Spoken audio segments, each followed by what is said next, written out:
The situation in the Middle East involving the United States, Israel, and Iran continues to escalate, with the U.S.-backed Kurdish armed groups in Iraq now potentially entering the fray. President Lee Jae-myung presided over an extraordinary cabinet meeting on the Middle East situation, prioritizing the safety of Korean nationals in the affected regions. Meanwhile, travel to Iran is restricted as of 6 p.m. on Thursday.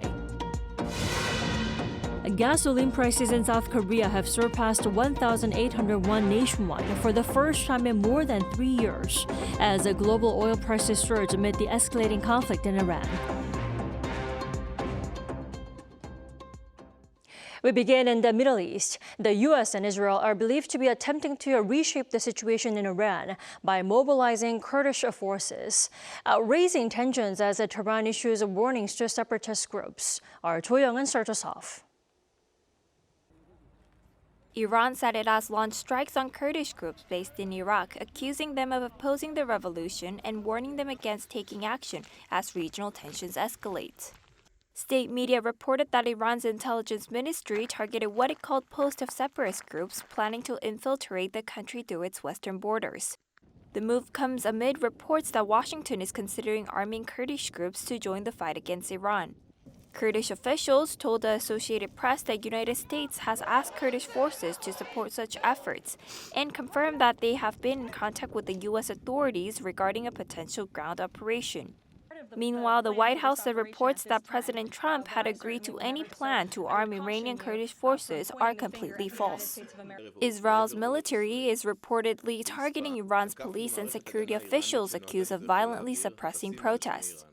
Israeli airstrikes launch attacks targeting Iran's internal security apparatus, striking individuals ranging from members of the besieged paramilitary force to senior intelligence officials.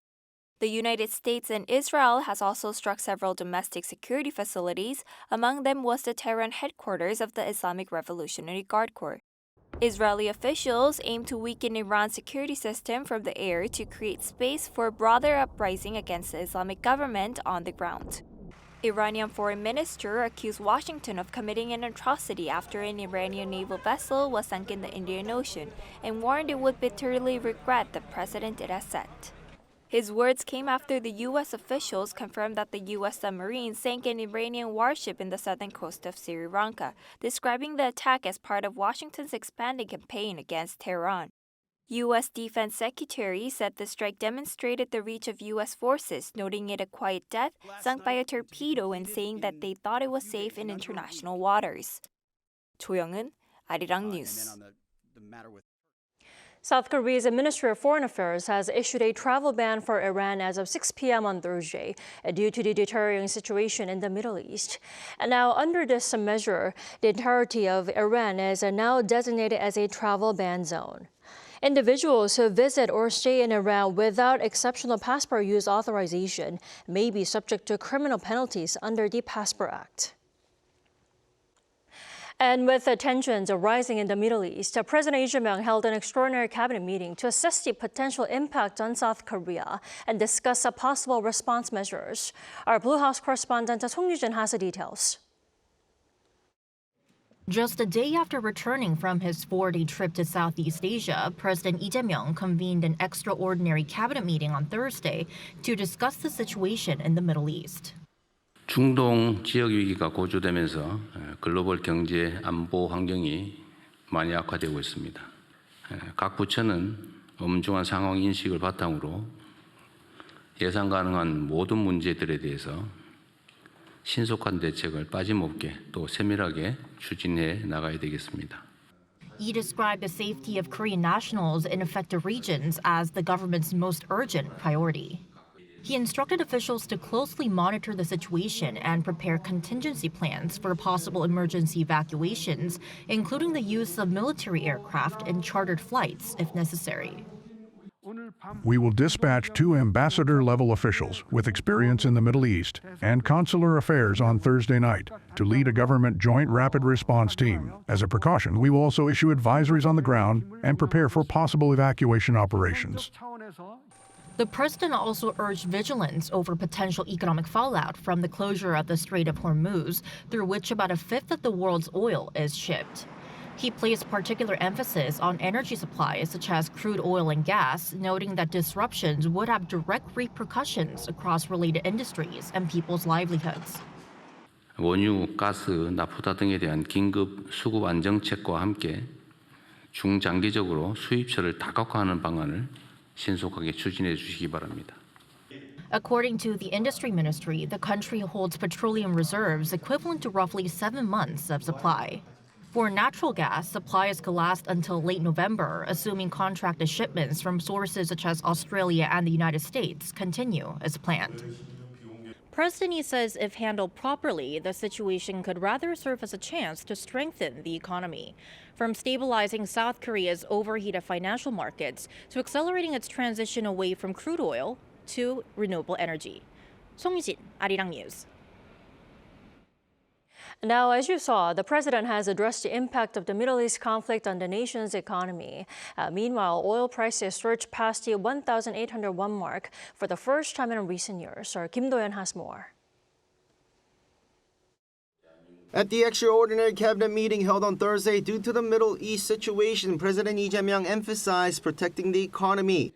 His remarks came specifically after the national average price of gasoline surpassed 1,800 won for the first time in about 3 years and 7 months. The national average price for regular gasoline rose 2.5% on Thursday from the previous day to 1,821 won per liter, while automotive diesel jumped 4.76% to 1,811 won per liter. The president strongly emphasized the need to crack down on foul play, taking advantage of the current situation, and ordered the cabinet to devise measures to prevent price gouging. 나 관광지에 손님 많이 오니까 바가지 씌워야지 이런 거 지금 제재하잖아요. 예. 근데 이 석유 판매에 대해서는 이 바가지 아닙니까? 예. 이 바가지에 대해서는 제재할 법적 근거가 현재는 없다는 겁니까? President Lee also stressed the importance of protecting the stock markets, which have been surging over the past few months before being heavily impacted by the Middle East situation. He ordered his cabinet to properly and swiftly execute and manage the 100 trillion won market stabilization program. For now, the local stock market rebounded on Thursday. The benchmark Kospi closed at 5583.90, up 9.63% from the day before. During trading, a buy-side sidecar was activated due to the rapid surge. The recovery follows a historical fall of 12.06% on Wednesday when a circuit breaker was activated. The Kosdaq index also closed at 1116.41, surging 137.97 points, or 14.1% from the previous session. This marks the largest increase in its history. Regarding the market volatility, President Lee ordered strict protection measures against market manipulation and fake news. 이럴 때 기승을 부리는 가짜 뉴스 유포, 또 시세 교란 같은 범죄 행위도 철저하게 차단하기 바랍니다. 특히 국민 경제의 혼란을 조장해서 이익을 취하려는 그런 세력들에 대해서는 무관용의 원칙으로 엄중하게 책임을 물어야 되겠습니다. Meanwhile, the local currency strengthened slightly against the greenback. The $1 exchange rate closed at 1467.04 won, down 0.62% from the previous day. Kim Do-yeon, Arirang News. And now our economic correspondent Kim Do-yeon joins us for more on the economic impact. Do-yeon, now the oil issue due to the Strait of Hormuz seems to be the biggest concern, and as we saw, the government has taken unprecedented steps to regarding energy supplies, hasn't it? That's right. In fact, after the cabinet meeting, the Ministry of Trade, Industry and Resources actually issued a caution level resource security crisis alert for oil and gas at 3 p.m. This is the first time such an alert has been issued for oil. With this, Industry Minister Kim Jong-un stressed the government will secure additional crude oil and alternative liquid natural gas supplies to stabilize the real economy. In addition, at the cabinet meeting, President Lee ordered the cabinet to review putting a cap on the prices of oil for consumers, adding to his strong message that we saw against price gouging. Now, the Deputy Prime Minister of Finance also said there is a legal background to this, hinting that it is a possibility, so we will have to see how the situation unfolds. Then, Doyan, I do have to ask, what is the current situation with energy supply routes? I mean, given the country's heavy reliance on the Middle East. Right, and we saw from Eugene's report and the government reports that immediate disruptions are there at the Strait of Hormuz. It accounts 69% of South Korea's crude oil and 19.5% of its natural gas imports. Now, authorities confirmed that 7 vessels en route to South Korea for oil and 1 for LNG are stranded. However, officials emphasize that the country has secured sufficient reserves to withstand the immediate impact. Regarding our reserves, we currently hold over 190 million barrels of oil. According to the International Energy Agency, this equates to about 208 days of reserves. The IEA recommends a minimum of 90 days, so we currently hold about 2 to 3 times the recommended amount. Now, for natural gas, officials stated that even if shipments from Qatar are fully suspended, existing supplies from Australia, the US, and Malaysia will be sufficient to last until late November. This is actually why the president was adamant on cracking down on price gouging, as there is no issues with supply at the moment. Then, Doya, moving on to the financial markets today, we saw a massive rebound today after historic plunge yesterday. What drove this? Now, the rapid recovery is largely driven by the AI and the tech sector. The U.S. market rebounded overnight on IT and AI stocks, reassuring local investors. Experts explain that retail investors viewed yesterday's drop as a buying opportunity, actually, especially since global oil prices haven't fluctuated wildly over the past 24 hours. Fundamentally, semiconductor demand relies on AI, and that AI rally is still alive. Investors didn't see a structural problem in the market. They saw yesterday's drop as a chance to buy at lower prices. Also, Professor Yang did mention as well that seeing the changes in oil prices, many might believe that the impact has already been reflected in the prices, meaning after a dramatic rise in the last few days, it seems to have reached where it would be during a Middle East situation like this. I see, Doyan. Thanks for coming in tonight. Thank you for having me. And tensions surrounding the situation in the Middle East are being felt here in South Korea as the top diplomats of Israel and Iran engaged in a media battle here on Thursday. Our Oh Seong has more. Fears of a prolonged conflict in the Middle East are reverberating beyond the region as Iran and Israel's top diplomats convey clashing narratives to the Korean public. Meeting with reporters in Seoul, Iran's ambassador Saeed Kureishi said on Thursday that his government is prepared for a long war with the United States and Israel, stating there is currently no plan to return to nuclear negotiations as long as attacks on Iran continue. As the conflict stretches out, he said there could be far-reaching implications for East Asia, where economies such as South Korea rely heavily on energy supplies from the Middle East. The ambassador also noted the possibility that US forces stationed in South Korea could be deployed to the region. The US has denied this, but we do not trust their response. If you understand Iran's geography, ground deployments make no sense. If the US wants to take reckless actions, we welcome it, and many people will die. He rejected accusations of Tehran's nuclear weapons development as false propaganda and a pretext to justify pressure and war. In sharp contrast, Rafael Harpas, Israel's ambassador to South Korea, held a press conference the same morning. He defended the initial February 28 strikes as necessary to prevent Iran from acquiring nuclear weapons and expanding its ballistic missile capabilities, and to protect Iranian civilians from a brutal regime. He claimed Iran had already reached the final stages of nuclear development last year. Iran is deceiving, cheating the international community for how many decades about nuclear program for peaceful use? Iran wants nuclear program for one. If they want to drag the time in negotiation, the world gave them one chance, another chance, another chance. If we wait, they will become nuclear like North Korea. The Foreign Ministry has expressed grave concern over the escalating situation, with hope that dialogue and negotiations will soon be resumed. It also reaffirms Seoul's strong commitment to the global non-proliferation regime as it actively participates in international efforts to address the Iranian nuclear issue. Seoul also says it's closely monitoring developments between the US, Israel and Iran, focusing on the safety of Korean nationals in the region and safeguarding global energy supplies. Oh Seong, Arirang News. Meanwhile, over in North Korea, leader Kim Jong-un is continuing to highlight the regime's military ambitions, overseeing the test firing of strategic cruise missiles from a new 5,000-ton destroyer. Our defense correspondent Kim Bo-kyung explains. North Korean leader Kim Jong-un inspected his regime's new 5,000-ton destroyer, the Cheon, for 2 consecutive days ahead of its commissioning and watched tests of ship-launched surface-to-surface strategic cruise missiles. According to the Korean Central News Agency on Thursday, Kim toured the destroyer at the Nampo shipyard on March 3rd and 4th to review its operational capabilities and the combat training of her crew. Touting that the ship's maneuverability met requirements, he said the destroyer was a new symbol of the regime's maritime defense capability. Regarding the simultaneous launches of at least 4 strategic cruise missiles, Kim reportedly called the test a core element in evaluating the ship's operational capabilities. One expert says the move appears aimed at showcasing North Korea's military strength. This likely reflects a strategic intention to demonstrate military strength in response to the situation involving Iran in the Middle East and as a counter to the upcoming South Korea-U.S. joint military exercises.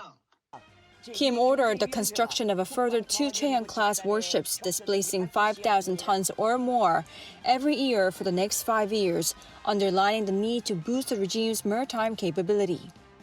During his visit, Kim also looked over the 3rd Cheon-class destroyer being built at the shipyard, which has a targeted completion date of October 10th, the anniversary of the founding of the Workers' Party of Korea. Since its naval power significantly lags behind that of South Korea and the U.S., such aforementioned plans may be part of an effort to boost its nuclear-capable naval forces. The Cheon is the regime's first newly built operational 5,000-ton destroyer and was launched on April 25th last year. This was followed by the launch of a second in the class, the Gwanghwamun, though it partially capsized during an initial launch attempt. Kim Bo-kyung, Arirang News.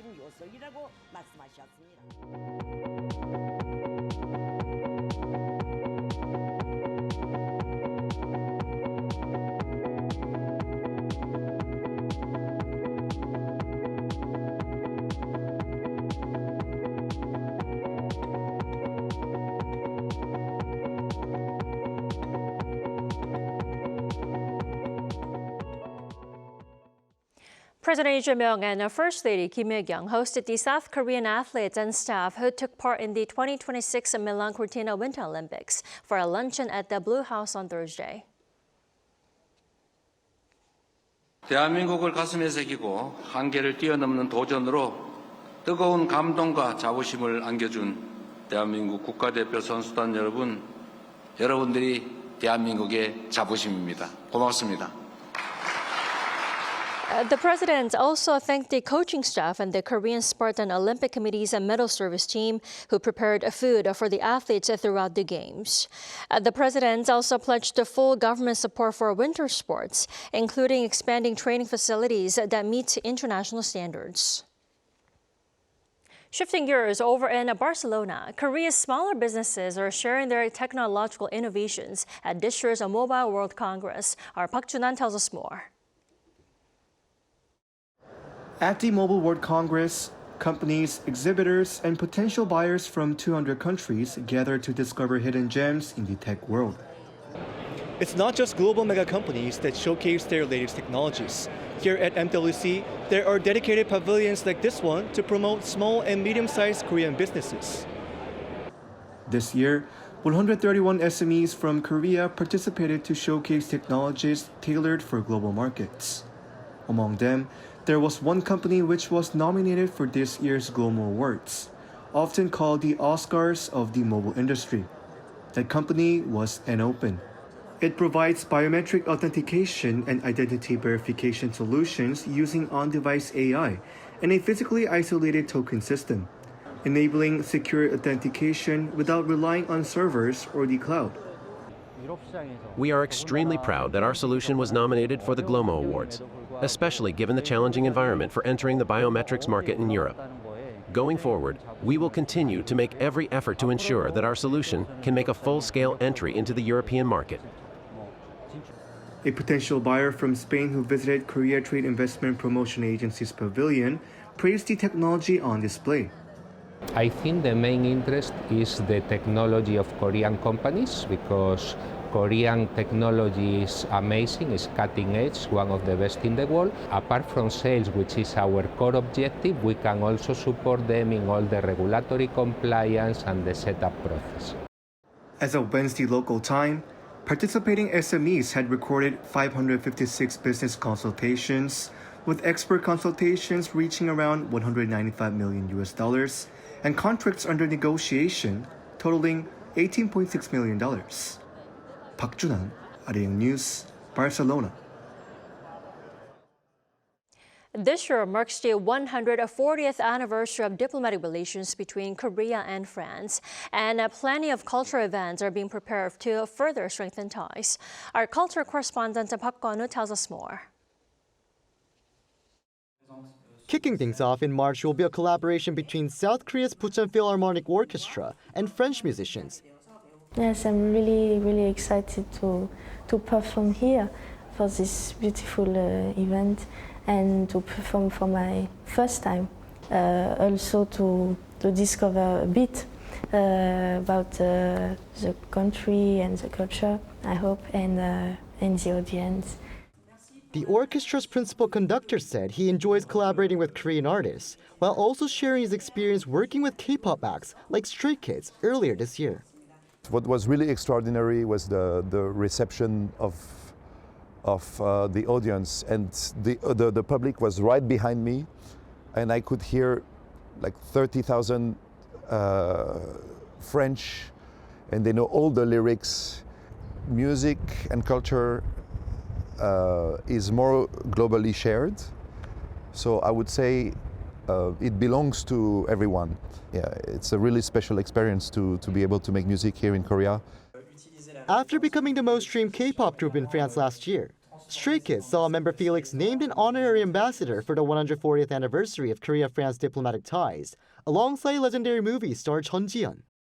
We think that cinema and music are the perfect arts to bring our young generation together. It's really a universal language. So for us it was important to have celebrities, personalities coming from those two major art scenes. As June marks the month when the two countries first established diplomatic relations, a number of events are planned, including a performance by legendary soprano Cho Soo-mi at Deoksugun Palace for the official 140th anniversary ceremony. Another highlight is the K-pop Song Camp, where rising French composers visit Korea to collaborate. The program is returning for its second edition after the success of its inaugural event last year. We aim to further strengthen the relationship in all aspects so that we can leave a significant legacy together. In particular, this time we've prepared a wide range of cultural events to engage all generations, especially the younger generation.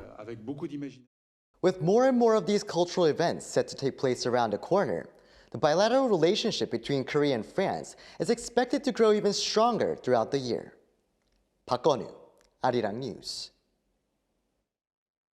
BTS has unveiled a trailer for the upcoming concert special at BTS The Comeback Live on Netflix, heightening anticipation for the group's long-awaited return.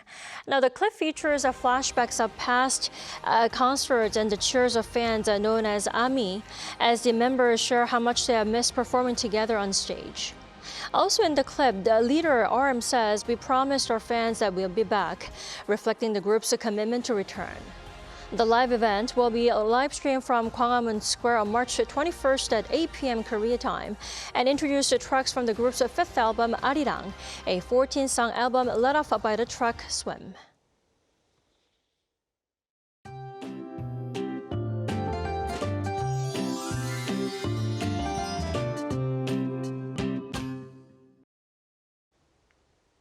We had a warmth this afternoon from Gyeongchip, the seasonal point that symbolized nature awakening from winter sleep.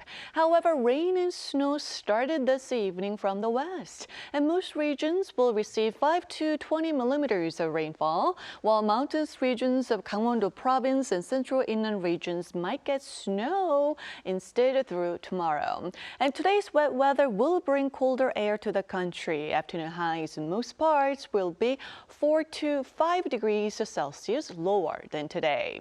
However, mornings will be as chilly as today. Seoul begins the day at 2 degrees, but Daejeon at the freezing mark. Then by the afternoon, Seoul will only make it to 6 degrees Celsius. Daegu, Gyeongju will top out at 11 degrees. And air quality could be as bad as today in the west of central regions. And it seems like morning temperatures will go down to below freezing over the weekend. With that in mind, here's a look at the international weather conditions.